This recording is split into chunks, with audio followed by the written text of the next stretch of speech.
Hello everyone, welcome back to another little update. Well, further to my past couple of videos, I've made a decision and I've, as you can see, I've ripped up the track. But only a very small part of it, because I'm actually going to put a point in there. So, sorry for the bit of a terrible joke there, but yeah, I've decided I'm going to keep on with the hand-built track. Unfortunately, I decided to rip this bit up about a week after I cleared it down, typical. But all this lot's glued down, and it's at the rail sides are actually weathered now, and I've took the masking tape up. So I think that looks pretty smart actually. So yeah, that bit's ready to be glued down once I've done the point. This bit where the point was, I've decided to rip that up. I weren't really happy with the idea of a huge industry down the frontier, because the whole idea of this layout was going to be very sort of scenic and countryside-y, so I thought it just took a bit too much space up. Not to say that it won't ever happen, which is why I'm going to leave this board as it is, and scenic around it, and keep the point to one side. So if I ever do decide to completely make this an industry at some point later down the line, all I have to do is rip up that tiny section of track and slot the point back. So it's not too bad. The reason I thought about, you might hear the fan in the background, but it's a bit toasty up here. The reason for putting the point there was just to have possibly just a single line and have a little industry, like a little creamery or something,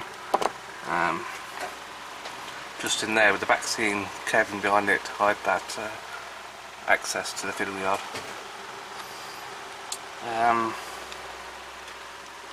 And then, because that's the exit of the fiddle yard there, I'd probably put a road bridge over there, so it can be like a double arch road bridge, and I think that would look quite nice, and that way I've got something train related down in this corner here.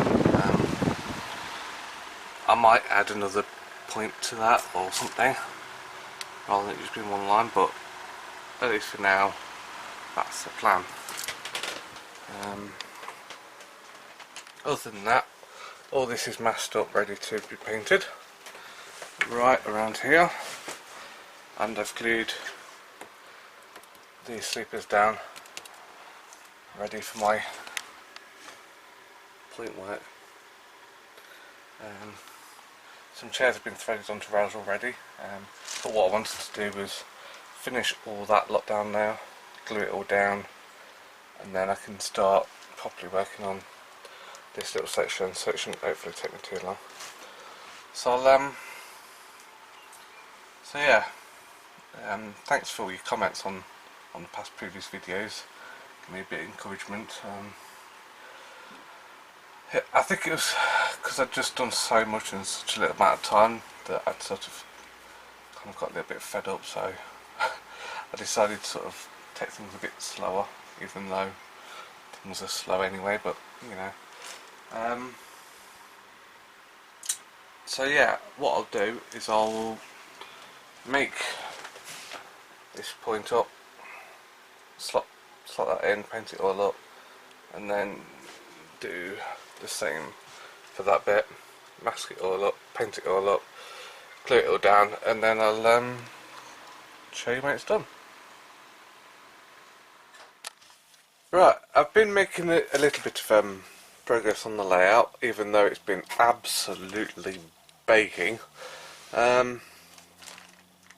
But before I show you what I've been doing, as some of you probably know, I've got a water tank above the layout here, and I woke up the other morning to a bit of a leak coming from the ceiling. It turns out that Water's been dripping out here all night long, straight down, all over the layout, down underneath, and then yeah, into downstairs. So that was fun to wake up to, trying to sort that all out before I've even had a blooming cup of tea. But luckily no real major damage, so that's all good. Just a little bit of painting on the ceiling that needs doing downstairs.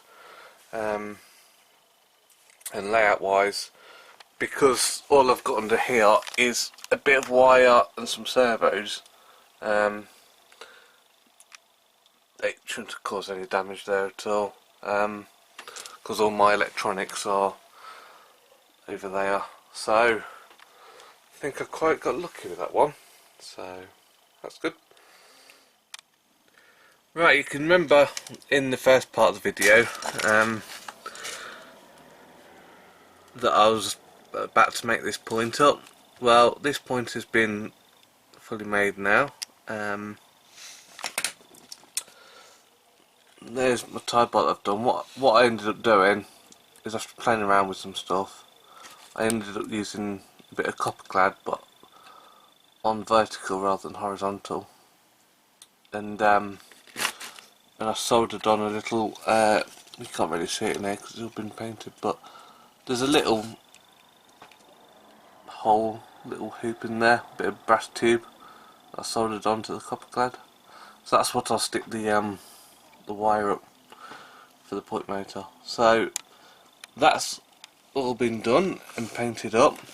What I've done here, I don't know if you can see it very well because of the light, but I've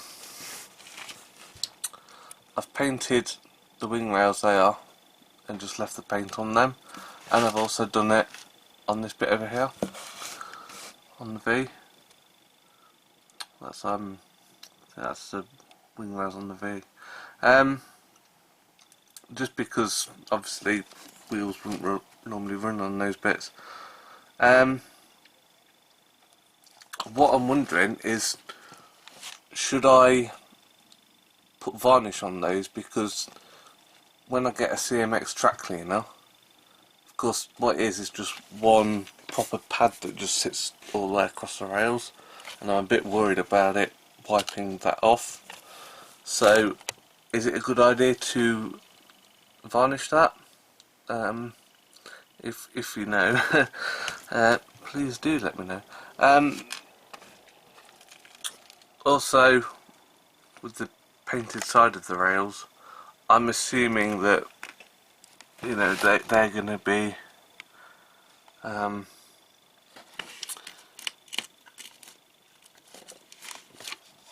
fine even with running cleaning fluid all over the tops of the rails. Hopefully that shouldn't wash off. I've used acrylics. I used Vallejo. Let me see if I can find the one I used. I can't find the one I used. I think it's leather brown, but not in Model Air version, because that's a completely different colour, even though they're actually named the same. I think that's it anyway. I can't remember. I'll put it in the link below. So that's the colour I use for the rail sides. So this is all glued down and ready to go for the industry. I've not gone further than this because I didn't know whether I wanted to maybe expand that a little bit by putting a few more roads or an engine shed or something. So I'll leave it at that for now. What I did do, I don't know if you can see this or not, but when it came to this side here, I put less coats of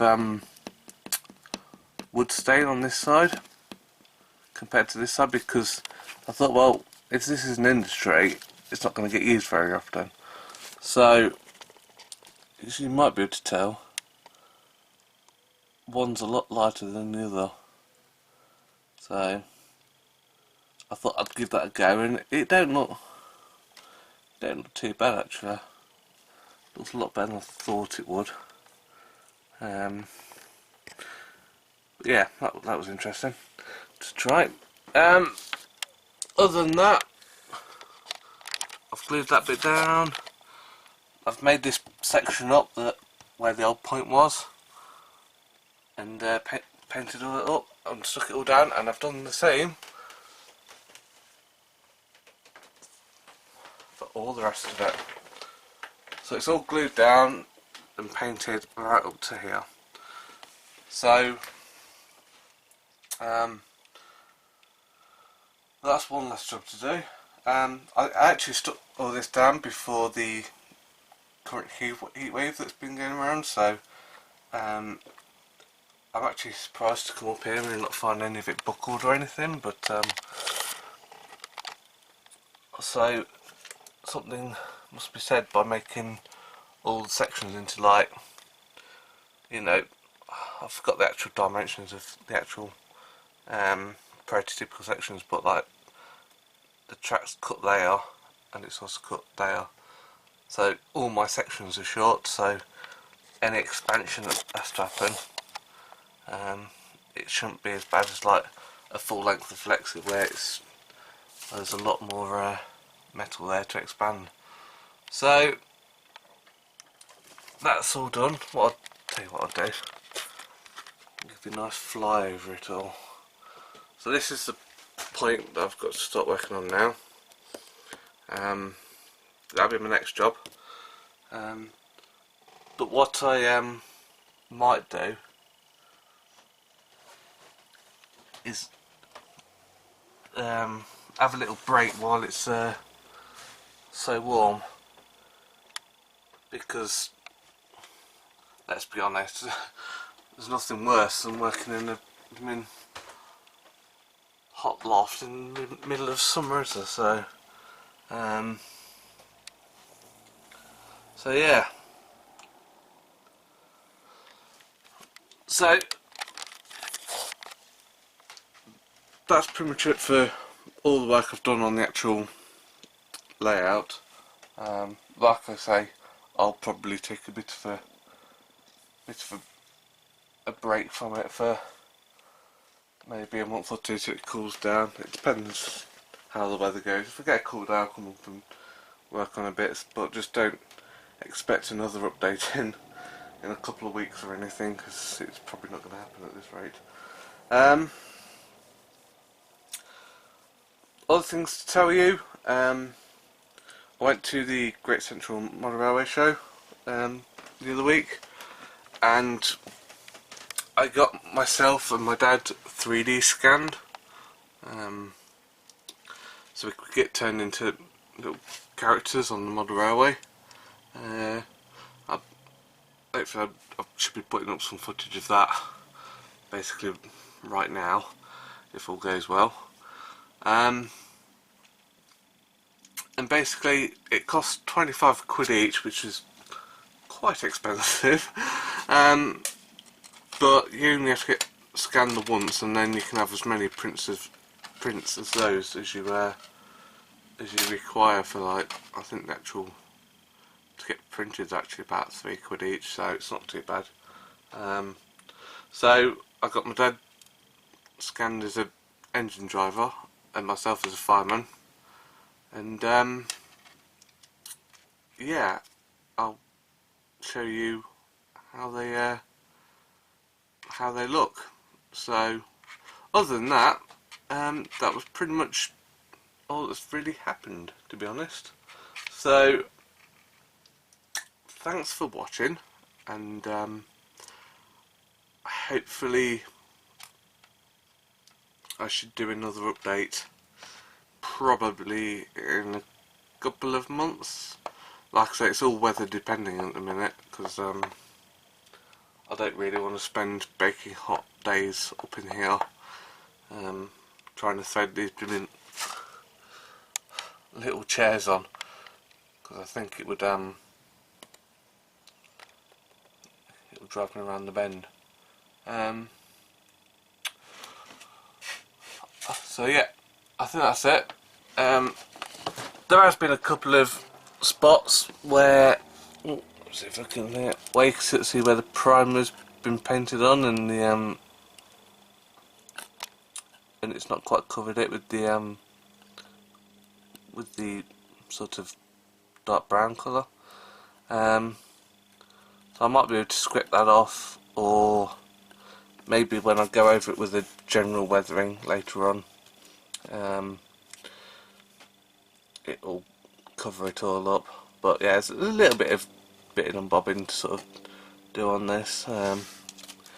Need to paint up that plastic insulating fish plate, so, and clean the tops of the rails because they're a bit well, they just need cleaning. So yeah, anyway, thanks for watching, and I'll catch you in the next one. Bye for now.